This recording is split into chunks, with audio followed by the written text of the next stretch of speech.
بسم اللہ الرحمن الرحیم۔ اللہ کے نام کے ساتھ شروع کرتا ہوں جو بہت بڑا مہربان اور نہایت رحم فرمانے والا ہے۔ معزز ناظرین و سامعین کرام، آج کی ویڈیو میں رسول اللہ صلی اللہ تعالی علیہ وسلم کے بچپن کا ایک مزید واقعہ سماعت فرمائیں۔ حضرت عبداللہ ابن عباس رضی اللہ تعالی عنہما سے روایت ہے، آپ فرماتے ہیں کہ حضرت حلیمہ سعدیہ رضی اللہ تعالی عنہ ارشاد فرماتی ہیں کہ جب آپ صلی اللہ تعالی علیہ وسلم کچھ بڑے ہوئے، آپ کی عمر مبارک جب کچھ زیادہ ہوئی، آپ صلی اللہ تعالی علیہ وسلم گھر سے باہر نکل آتے اور بچوں کو کھیل و کود میں مصروف دیکھتے، لیکن آپ ہمیشہ کھیل کود سے کنارہ کش رہتے اور اس کھیل کود سے ہمیشہ دور رہا کرتے تھے۔ ایک دن آپ صلی اللہ تعالی علیہ وسلم نے مجھ سے کہا، اے امی جان، میں اپنے بہن بھائیوں کو دن کے وقت نہیں دیکھتا، چونکہ آپ صلی اللہ تعالی علیہ وسلم کے ایک رضاعی بھائی اور دو رضاعی بہنیں تھیں، ان کے نام عبداللہ، انیسہ اور شیمہ تھے۔ حضرت حلیمہ سعدیہ رضی اللہ تعالیٰ عنہ ارشاد فرماتی ہیں کہ میں نے جواب دیا، میری جان آپ پر قربان، وہ سارا دن ہماری بھیڑوں کو چراتے ہیں، شام کو گھر واپس آ جاتے ہیں۔ آپ صلی اللہ تعالی علیہ وسلم نے فرمایا کہ آپ مجھے بھی ان کے ساتھ بھیجا کریں، تو چنانچہ حضرت حلیمہ سعدیہ فرماتی ہے میں نے انہیں اجازت عطا فرمائی، اور رسول اللہ صلی اللہ تعالی علیہ وسلم بچپن میں صبح خوشی کے ساتھ جاتے اور شام کو خوشی کے ساتھ واپس تشریف لاتے۔ فرماتے ہیں کہ ایک دن آپ صلی اللہ تعالی علیہ وسلم اپنے بھائی اور بہنوں کے ساتھ بھیڑیں چرانے گئے۔ دوپہر کے وقت آپ صلی اللہ تعالی علیہ وسلم کا رضاعی بھائی دوڑتا ہوا آیا اور اس کے چہرے سے پسینے کے قطرات بہ رہے تھے۔ ہم خوف زدہ ہو گئے۔ اس نے کہا کہ اے میری امی جان، اے میرے والد محترم، میرے بھائی محمد صلی اللہ تعالی علیہ وسلم، انہیں ڈھونڈو، انہیں تلاش کرو، جب تم انہیں تلاش کر لوگے تو وہ یقیناً عالم بالا کو کوچ کر چکے ہوں گے۔ میں نے کہا اے میرے بیٹے، معاملہ کیا ہے؟ اس نے جواب دیا کہ ہم وہاں کھڑے تھے، اچانک ایک آدمی آیا، اس نے ہمارے درمیان سے ہمارے بھائی محمد صلی اللہ تعالی علیہ وسلم کو اٹھایا ہے اور پہاڑ کی چوٹی پر چڑھ گیا ہے۔ ہم آپ کو دیکھ رہے تھے، انہوں نے آپ صلی اللہ تعالی علیہ وسلم کے پیٹ مبارک کو ناف تک شق کیا، ناف تک چاک کر دیا۔ اس کے بعد مجھے معلوم نہیں کہ ان کے ساتھ کیا کیا گیا۔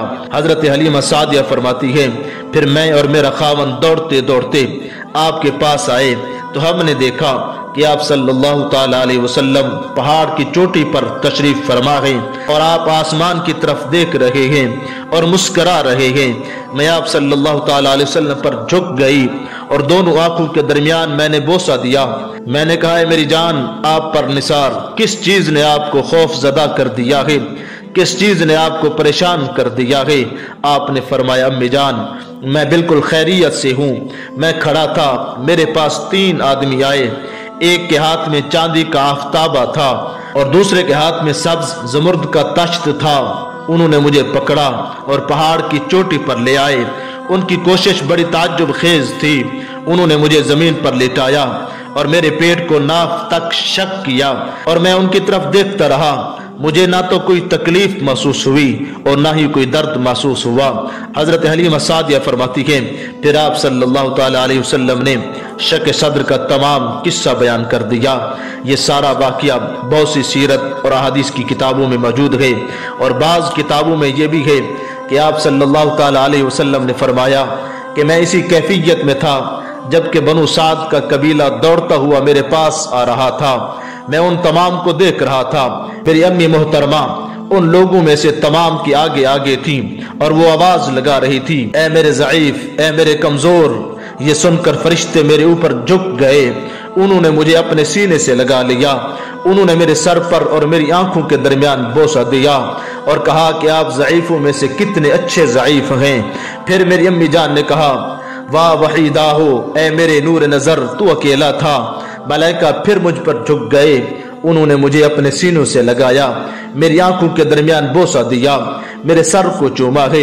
انہوں نے کہا کہ آپ اکیلے انسانوں میں سے کتنے بہترین انسان ہیں۔ اس وقت آپ صلی اللہ تعالی علیہ وسلم اکیلے نہیں ہیں، بلکہ آپ کے ساتھ اللہ رب العزت ہے، اس کے فرشتے ہیں اور تمام مؤمنین ہیں اور تمام اہل زمین ہیں۔ پھر میری رضعی امی نے کہا واہ یتیمہ ہو، ہے اے میرے یتیم، تو اپنے دوستوں میں کمزور ہو گیا اور اسی کمزوری کی وجہ سے قتل ہو گیا۔ اس قول کے بعد پھر ملائکہ مجھ پر جھک گئے، انہوں نے مجھے اپنے سینوں سے لگایا، انہوں نے میرے سر کو چوما، میری آنکھوں کے درمیان بوسہ دیا ہے اور کہا کہ آپ کتنے اچھے یتیم ہیں، اللہ کے ہاں آپ کتنے معزز ہیں۔ اگر آپ صلی اللہ تعالی علیہ وسلم جانتے کہ اللہ رب العزت نے آپ کے ساتھ کس بھلائی کا ارادہ فرمایا ہے تو آپ کی آنکھیں ٹھنڈی ہو جاتی۔ اتنی دیر میں وہ لوگ بلند وادی کے کنارے پر آ گئے۔ جب میری امی جان نے مجھے دیکھا تو کہا اللہ رب العزت آپ کو لمبی عمر عطا فرمائے۔ وہ میرے قریب آ گئیں اور وہ مجھ پر جھکی، مجھے اپنے سینے سے لگایا تو مصطفیٰ کریم صلی اللہ تعالی علیہ وسلم نے فرمایا مجھے اس ذات کی قسم ہے جس کے دست قدرت میں میری جان ہے، جب میں اپنی امی کی گود میں تھا انہوں نے مجھے اپنے ساتھ لگا رکھا تھا، اس وقت میرے ہاتھ ملائکہ کے ہاتھ میں تھے لیکن باقی لوگوں کو فرشتے نظر نہیں آ رہے تھے۔ وما توفیقی الا باللہ۔